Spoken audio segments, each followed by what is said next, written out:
So you mentioned like primary sources and interviews. What's the most interesting thing that you've kind of learned or experienced throughout this process?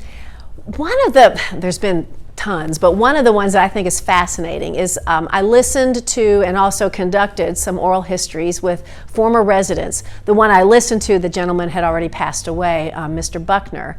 But then I also have interviewed Miss Josephine Carr, who was born there and lived in Huntertown till all the houses were torn down and she was relocated. They bought her property and then she purchased a house in Versailles. So they both talked in their oral histories about my grandmother, they said, used to do laundry and do washing and ironing for people that lived in Richmond or in Ravenna, Kentucky. And I was like, well, how did that happen? There was a railroad called the Riney B Railroad that ran through Huntertown from the late 1800s until about 1932.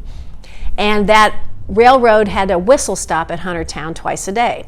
It's actually, the Riney B started in Ravenna and went all the way to Frankfort to the distilleries up through Millville and in northern Woodford County. So they said we used to do laundry, they used to do laundry and they would charge 25 cents a basket for that laundry. And they would sometimes even get presents and things from people in Richmond and Ravenna and Irvine at Christmas time. And so I thought, well, that's really interesting. And I heard it twice in two different oral histories. As a historian, we have to corroborate that data. So in 1910 and 1920 census, when you look at the census from those two years in the Huntertown community, there are 10, 12 women who list their occupation as washerwoman. So we know from the census that actually that was happening up until 1930 when the railroad then closed. So that's just one of the amazing stories that we've found out.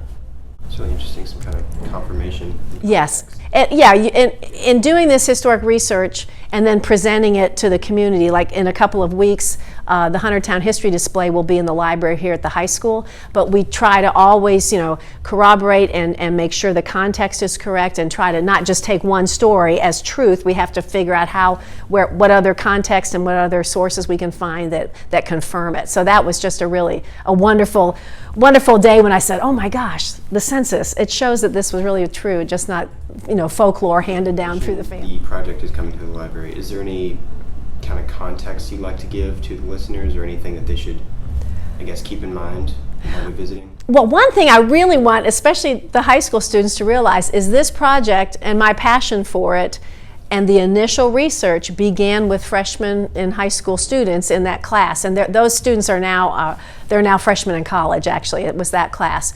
And that the context is to understand that this community is no longer there. Unfortunately, there was a lot of flooding and sewer issues that were happening in that area. It's in a lowland area anyway, and when all those houses were torn down, there's nothing left there, and yet the fact that we can interpret the community, we know that it was a community of African Americans who were former slaves here in Woodford County, and that they came together and they bought this land and they had enough, they were kind of like entrepreneurs, I feel like, because they bought 5 acres and one gentleman, Richard Coleman, who was a retired U.S. colored troops Army in the Civil War, he bought 26 acres out there and then sold the land, to parcels of the land. So it's really a wonderful story. It was a huge community with a school. It also had many stores out there. They raised hogs, they raised tobacco and corn, there were orchards. Just wonderful stories as you start to uncover history, to know that that's what happened out there. And that it can be a beautiful park, 38 acres, that everybody can enjoy here in the future.